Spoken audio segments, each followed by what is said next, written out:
se inscreva no canal, curta e compartilhe. Temos vídeos novos todos os dias, 2 vezes por dia.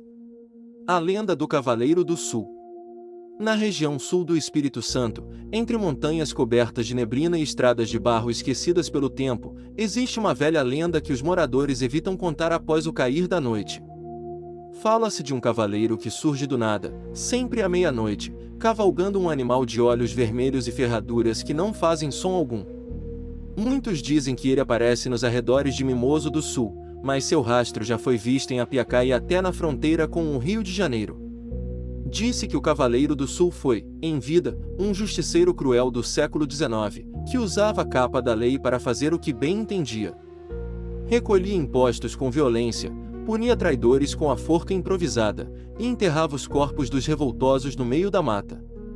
Quando finalmente foi emboscado por camponeses enfurecidos, foi despedaçado e enterrado em 7 pedaços diferentes, um em cada distrito da região. Mas sua morte não foi o fim. Segundo a história contada por uma das moradoras mais antigas de São Pedro de Itabapoana, o cavaleiro fez um pacto antes de morrer, entregando sua alma em troca de poder vagar eternamente pelas trilhas do sul capixaba. Sua presença é sempre anunciada por um cheiro de enxofre, seguido de um frio que toma a espinha e silencia os grilos. Quem o vê, dizem, tem apenas 7 dias de vida. Seu rosto é sempre oculto por um capacete antigo, negro como o breu, e de sua boca ecoa um grito de guerra que parece vir do além. O cavalo, negro e colossal, cospe fogo pelas narinas e jamais deixa pegadas. Apenas a sensação de pavor persiste. Certa noite, um caminhoneiro chamado Agenor, acostumado a cortar caminho pelas estradas da zona rural de Muqui, viu o que pensou ser uma procissão noturna. Ao se aproximar, percebeu que era apenas um cavaleiro solitário no meio da pista. Tentou frear, mas o motor apagou. E quando olhou novamente, o homem estava ao lado de sua janela. Agenor nunca contou o que viu naquela noite. Passou os últimos dias trancado em casa, gritando que a morte vinha montada. No 7º dia, seus vizinhos o encontraram pendurado por um cipó, com marcas de ferradura no peito e a língua cortada. No local, ninguém mais ousou passar após o anoitecer.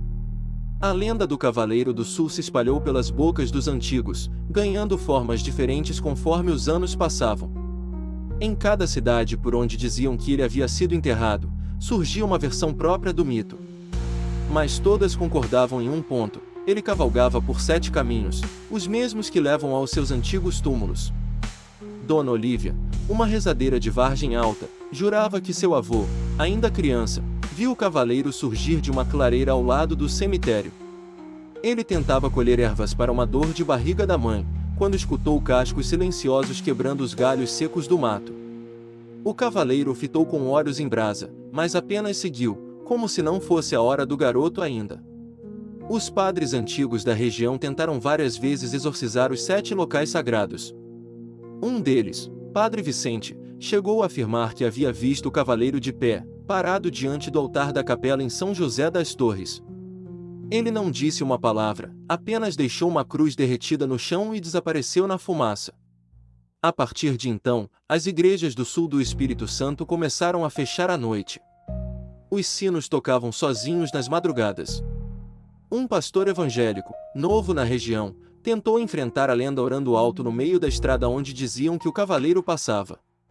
No dia seguinte, foi encontrado em posição fetal, com a pele pálida e os olhos completamente negros. Os 7 caminhos do cavaleiro formam um círculo invisível que protege algo enterrado no centro, dizem alguns estudiosos do oculto. Há quem acredite que o espírito do cavaleiro guarda um segredo sombrio dos tempos do Império, uma herança maldita ou um ritual inacabado. Mas todos concordam que mexer com seus caminhos é provocar a própria condenação. Recentemente, um grupo de jovens resolveu testar a lenda e percorreu, em um fim de semana, todas as 7 trilhas onde o cavaleiro havia sido visto. Postaram vídeos zombando da história. O último vídeo, postado às 23h57, mostra um vulto escuro cruzando a estrada, seguido de gritos. Nenhum deles foi visto novamente. Entre os descendentes de famílias antigas da região, existe uma maldição não dita. Acredita-se que os que carregam o sangue dos traidores do cavaleiro, os que o emboscaram e o mataram, estão condenados a vê-lo no último momento de vida. O espírito não perdoa, e sua lista de vingança está longe de terminar. Um desses descendentes era o Sr. Osmar, morador de Alegre. Em seus últimos dias, já debilitado, dizia ver um cavaleiro parado do outro lado do rio que cortava sua fazenda. A família achava que era delírio da velhice, até o dia em que uma das vacas apareceu degolada no curral, sem uma gota de sangue, e com o símbolo de uma cruz invertida riscada com ferrugem. Osmar morreu gritando que a armadura vinha buscar sua alma. E, segundo sua neta, minutos antes do último suspiro, um relâmpago atingiu a cerca da casa, mesmo sem nuvens no céu. O relógio parou às 0 horas.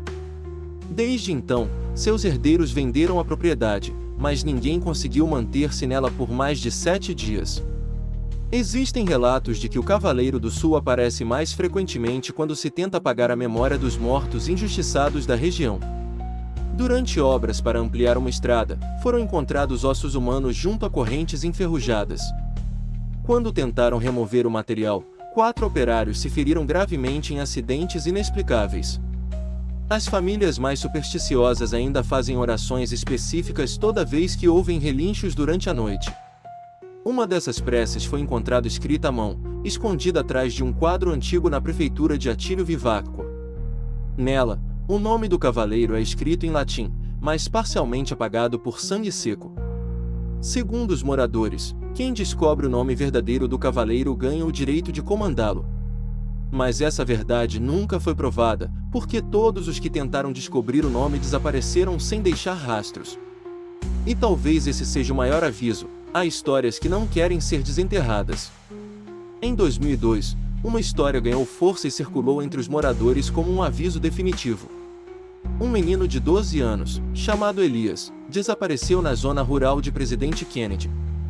A única pista era sua bicicleta jogada à beira da estrada e pegadas descalças indo para dentro da mata. Pegadas que desapareciam no meio do nada. O caso mobilizou a cidade. Equipes de busca percorreram trilhas, córregos e fazendas. Durante a investigação, um senhor afirmou ter visto o menino seguindo alguém a cavalo, mas riu de si mesmo logo depois, alegando que devia estar bêbado. Só que esse mesmo homem foi encontrado morto dias depois, com as órbitas oculares vazias. A mãe de Elias dizia, em desespero, que seu filho sonhava com um homem de armadura desde os 5 anos. Ele dizia que o homem negro ia buscá-lo para levá-lo ao sul, onde tudo começava. Isso nunca fez sentido até que, meses depois, Elias foi encontrado, vivo. Mas completamente diferente. O garoto estava mudo, com os cabelos brancos e a pele fria como pedra. Seus olhos, antes castanhos, haviam se tornado de um cinza quase metálico. Ele nunca mais falou. Quando olhava para o sul, começava a sorrir com um leve tremor nos lábios, como quem compartilha um segredo com o além. Muitos acreditam que Elias tornou-se um dos marcados pelo cavaleiro. Que o espírito, ao poupar sua vida, deixou nele um selo de seu poder. Desde então, moradores relatam avistamentos com mais frequência, e dizem que o garoto, hoje adulto e recluso, caminha sozinho pela estrada onde foi encontrado, às vezes montado em um cavalo sem sombra. Toda lenda antiga precisa de um fim. Mas no caso do Cavaleiro do Sul, parece que o final ainda está por vir. Um professor de história de Cachoeiro de Itapemirim afirmou ter encontrado um diário antigo, escondido nas paredes da antiga cadeia da cidade, contendo o testamento de um dos homens que mataram o cavaleiro. O diário fala de uma cela secreta onde o capacete original do cavaleiro foi escondido, e alerta que, se ele for removido, o espírito seria libertado por completo. Poucos dias após revelar isso em uma palestra, o professor sumiu. Seu carro foi encontrado no alto de um morro, com o volante derretido e o banco do motorista vazio. Agora, grupos de caçadores de lendas visitam a região tentando encontrar a cela. Alguns voltam apavorados. Outros nunca retornam. Mas uma coisa é certa: o cavaleiro continua cavalgando, alimentando-se do medo e das histórias sussurradas ao pé do ouvido, em noites onde o vento sopra do sul. E quando o som dos cascos silenciosos ecoa por entre as árvores, os mais velhos apagam todas as luzes e fazem sinal da cruz 3 vezes. Eles sabem que há algo pior do que a morte, ser marcado pelo cavaleiro e viver com o terror estampado na alma. Se você ouvir um relincho abafado depois da meia-noite e sentir cheiro de enxofre no ar, reze. Feche os olhos. E torça para não ser um dos descendentes da traição. Se você sente que essa história merece continuar sendo contada, considere nos apoiar no Apoia-se. Com sua ajuda, podemos trazer mais histórias sombrias como esta à tona, explorando os mistérios que assombram nossa imaginação. https://apoia.se/aleatoriode. Faça parte do nosso grupo secreto do Telegram, faça sua carteirinha de fã enviando um e-mail com o nome completo e foto para o e-mail aleatoriodoriginal@gmail.com.